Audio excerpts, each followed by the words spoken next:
Olá, seja bem-vinda, seja bem-vindo ao Mente Aberta Audiobooks. Na nossa leitura inclusiva de hoje, leremos o capítulo 10 do livro Casais Inteligentes Enriquecem Juntos, do Gustavo Cerbasi. Mas antes de começarmos, peço que se inscreva no nosso canal e ative o sininho para receber nossas notificações. Vamos a isso! Capítulo 10. A riqueza como objetivo de vida. O planejamento financeiro, as orientações sobre a forma de lidar com o dinheiro e as dicas de economia doméstica que ofereço neste livro têm certamente o objetivo de fazer de vocês um casal mais rico e com menos problemas ao longo da vida. Não quero, porém, criar a ilusão de que o enriquecimento ocorrerá por um caminho sem dificuldades. Sempre haverá dúvidas, vocês terão frustrações, com algumas perdas. Seu plano precisará ser revisado algumas vezes durante a vida e talvez, em algumas dessas revisões, terão de adiar seus objetivos por alguns meses ou anos. Todavia, quanto mais cuidadoso for o planejamento, tanto menor será o sofrimento causado por situações indesejáveis. Se perderem dinheiro com algum investimento, isso será triste. Será pior, porém, se um dos dois pensava em investir e o outro preferia usar esses recursos em consumo.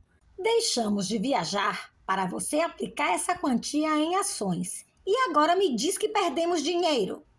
Se algum dia tiverem uma discussão áspera por erros de planejamento financeiro, parabéns! Não existe relacionamento sem pequenos conflitos. Se a razão do conflito for a busca de um acordo em relação a um futuro melhor, ótimo! Ambos estão lutando por maior convergência. Esse tipo de conflito é muito melhor que o conflito cotidiano ligado ao dinheiro, quando cada um se propõe objetivos completamente diferentes, criando-se uma luta em razão dessa divergência. O ponto é, a busca de um futuro financeiramente estável e seguro traz paz. É como ter uma garantia por trás de cada decisão que tomamos. Talvez não vivamos tempo suficiente para atingir nossos objetivos, mas teremos vivido felizes por levar uma vida motivada por objetivos. Isso faz toda a diferença. Tempo e recursos limitados. Desistimos da ideia de enriquecer?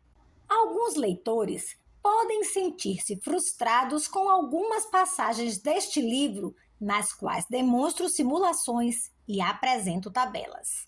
Vocês não devem desanimar se, com os recursos disponíveis mensalmente, após espremer ao máximo o orçamento, os prazos para atingir os objetivos parecerem longos demais ou os juros necessários parecerem inacessíveis. Esbocem seu plano e ponham-no em prática na medida do possível. Talvez vocês não tenham condições de obter a independência financeira dentro de um prazo razoável. Não importa, persigam o sonho. Se conseguirem garantir que uma parte significativa de seus gastos mensais atuais seja coberta por recursos próprios, esse já será um peso a menos nas costas ao longo da vida. Parte de sua renda futura será custeada pela Previdência Social se contribuírem regularmente. Uma parte mínima, mas isso é melhor que nada. Não contem com avanços nessa área. Talvez encontrem alguma atividade prazerosa e remunerada na velhice. É uma questão de se preparar para isso, da mesma forma que nos preparamos para entrar no mercado de trabalho. Pode ser um caminho. A perda do emprego ou a aposentadoria formal trazem algum fôlego para as reservas de recursos na forma de eventuais indenizações, bonificações ou através do Fundo de Garantia por Tempo de Serviço, FGTS. Mesmo antes de deixar de trabalhar, a poupança acumulada até então, qualquer que seja o valor, já será um colchão de segurança contra o desemprego, uma fonte de tranquilidade. A garantia de que não faltarão teto nem comida para a família, de que não será preciso tirar os filhos da escola e de ter recursos para procurar emprego sem desespero, é apenas uma questão de tomar uma atitude hoje. Acidentes no meio do percurso. Teorias de planejamento afirmam que em qualquer tipo de plano existem fatores críticos que, se tratados adequadamente, conduzirão ao sucesso. No caso do planejamento financeiro familiar, isso quer dizer que, se fatores críticos como rentabilidade dos investimentos, risco assumido e disciplina na gestão de recursos e nas aplicações forem levados a sério, haverá grandes chances de o plano ser bem-sucedido. Digo grandes chances e não certeza, porque nunca estaremos livres de acidentes. Existem aspectos alheios a nosso controle e à vontade, cujos efeitos podem ser minimizados, mas muitas vezes são inevitáveis. Vejam alguns exemplos. Se vocês tiverem convênios, poderão prevenir ou adiar problemas de saúde, mas jamais estarão imunes a doenças graves nem a acidentes. Se investirem em segurança, poderão diminuir a probabilidade de sofrer roubos e assaltos, mas nunca estarão completamente imunes às ações dos amigos do alheio. Se investirem na educação de seus filhos, aumentarão a probabilidade de que eles tenham um futuro próspero. Mas isso dependerá, em grande parte, dos sonhos e da visão de mundo deles próprios. Ninguém jamais poderá lhes garantir isso. Ainda que vocês tenham um fundo de reserva para a troca do automóvel, talvez o carro atual tenha um sério problema mecânico e seja preciso gastar mais do que existe no fundo de reserva para consertá-lo. Por melhor que seja a sua casa, todos estão sujeitos a desastres naturais e existe a possibilidade de um dia vocês perderem parte do patrimônio que têm. A história mostra que o Brasil é um país de elevado nível de risco, já que as regras do jogo mudam ao longo do tempo, geralmente para prejudicar a maioria. Esse problema tende a diminuir com a melhora da educação da população, mas algumas variáveis de seu plano sofrerão mudanças ao longo da vida. Entendam que vivemos em um ambiente de risco. Isso não é totalmente ruim, pois onde há risco, há maiores oportunidades de ganho. Se o risco no Brasil não fosse elevado, os bancos e o governo não teriam de pagar juros tão altos para atrair investidores e convencê-los a aplicar seu dinheiro. Hoje vocês só investem porque os juros oferecidos pelas alternativas de investimento são suficientemente atrativos. Situação muito melhor do que deixar o dinheiro em casa, debaixo do colchão.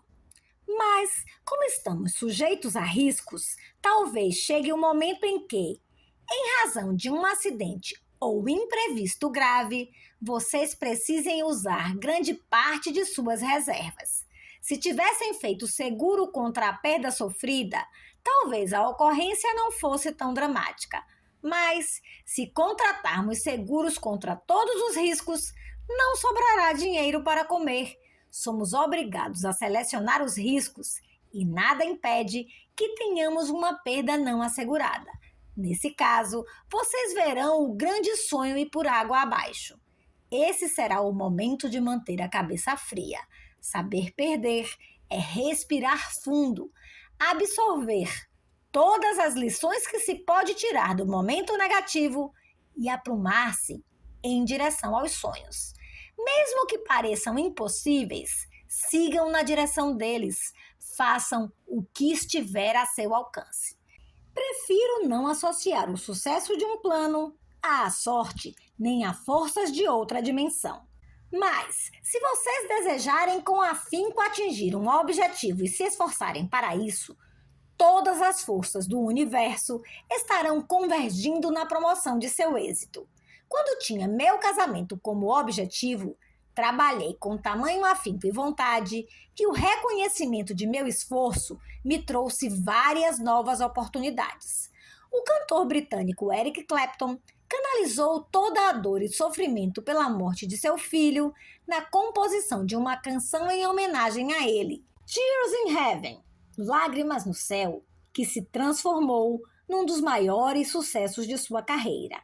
Herbert Viana contrariou todas as probabilidades ao ressurgir de um coma e voltar a tocar como antes nos paralamas do sucesso. Nunca acreditei em perdas irreparáveis. Enxergar esse caminho só depende de vocês. Uma derrota começa quando se acredita nela. Dizem que sou um cara de sorte. Só sei que, quanto mais me esforço, mais sorte tenho. Jack Nicklaus. Ganhem e doem. Paguem-se primeiro. Lembrem-se de uma das duas lições fundamentais. Conheço pessoas que não poupam porque acreditam que a doação aos necessitados é mais importante. Creiam, doar não é o mais importante, apesar de essencial para as pessoas de bom coração. Admiro muito todos aqueles que dividem seu sucesso financeiro com os necessitados, mas discordo profundamente dos que dividem todo o resultado de seu sucesso. Se, ao doar, vocês não se permitirem sobras de recursos para investir em seu futuro, estarão prejudicando esse futuro e também o daqueles que precisam de sua ajuda. Ganhem e doem, mas planejem-se para poder fazer isso sempre. Necessitados e associações beneficentes precisam de pessoas que doam. Mas, se a doação for maior do que seu patrimônio comporta, vocês não enriquecerão e não conseguirão doar no futuro. Vocês contribuirão muito mais com a sociedade se respeitarem seus limites hoje e, à medida que enriquecerem, passarem a doar quantias maiores. Sugiro até que essas doações sejam um percentual da renda de seus investimentos e não do salário. Nos Estados Unidos, a grande maioria das doações a instituições humanitárias vem de famílias financeiramente independentes, e os valores por família chegam aos milhões de dólares. Doação não consiste somente em dinheiro. Se o dinheiro não sobra, doem seu tempo. Há muito trabalho voluntário a fazer pelos necessitados de nosso país. Será que uma contribuição de R$ 20 para pagar parte dos medicamentos de um velhinho interno em um asilo vale mais do que 2 horas do sábado de um voluntário destinadas a conversar com ele? O mesmo vale para contribuições voluntárias a associações e igrejas. Se o objetivo for contribuir, vocês serão responsáveis pela criação de condições para contribuir cada vez mais. Cada religião tem seu credo e sua forma divina de recompensar as contribuições voluntárias. Mas, se a contribuição atual inviabilizar as contribuições futuras, vocês irão contra seus objetivos pessoais e de fé. Se sua crença determina o pagamento do dízimo, vocês devem assumir pelo menos o mesmo compromisso consigo mesmos. Se é possível viver com 90% dos ganhos, vocês têm de encontrar meios de viver com 80%. Caso contrário, amanhã não haverá percentual nenhum para contribuir com a igreja. Sua riqueza é maior do que vocês imaginam. Pessoas que vocês nem conhecem ganham muito com sua riqueza. Além do bem-estar que a riqueza proporciona à família, como exemplo para os mais novos, como um lar que oferece conforto nas reuniões familiares, como um lastro de garantia quando alguém precisa, como a viabilização de celebrações familiares. Vocês também trazem bem-estar a seus vizinhos. A maior capacidade de consumir produtos e serviços de seu bairro leva riqueza às famílias próximas. A capacidade de cuidar melhor de seu bem-estar ajuda a preservar empregos. Seu interesse em compartilhar com amigos oportunidades de investimento e conhecimento financeiro cria cadeias de prosperidade que normalmente dão em retorno novas fontes de informação. Informações sobre riqueza devem ser compartilhadas. Se vocês agora sabem como enriquecer, tragam as pessoas queridas para esse objetivo comum. Se alguém lhes pedir dinheiro emprestado, proponham-se discutir as reais fontes do problema, em vez de simplesmente ajudar com dinheiro. Isso não tem preço. Seu enriquecimento é uma forma de contribuir não somente com aqueles que os rodeiam, mas com a sociedade em geral. A razão de grande parte dos problemas brasileiros é a incapacidade de o povo fazer poupança. Os juros são elevados, porque o dinheiro para emprestar é escasso.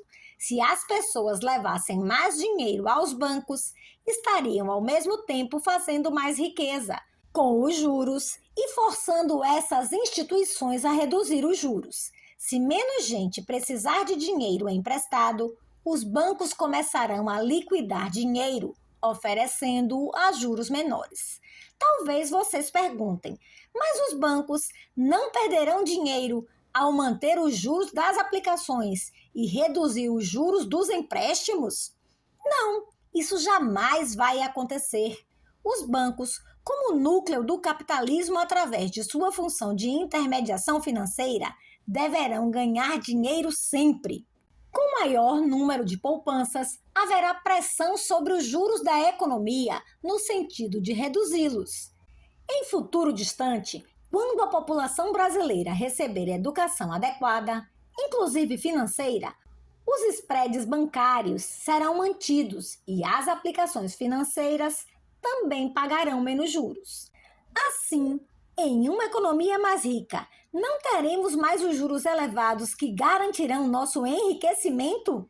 Sim, teremos. Apenas não serão mais juros de renda fixa ou títulos do governo. Com juros mais baixos e riqueza mais abundante, as empresas terão melhores condições de captar dinheiro para crescer. A economia evoluirá de forma mais consistente, haverá mais riqueza em circulação e o mercado terá comportamento mais previsível. Com isso, o risco diminuirá e o mercado de ações terá comportamento mais coerente, tornando-se interessante a todo tipo de investidor. É exatamente isso que acontece nas economias desenvolvidas. Utopia? Não, é uma questão de planejamento. Trata-se de algo que poderá ocorrer daqui a algumas décadas, desde que o horizonte de realização de obras sociais de nossos governos cresça além dos atuais 4 ou 8 anos. Um futuro melhor depende de vocês mesmos e de mais ninguém. Sejam felizes!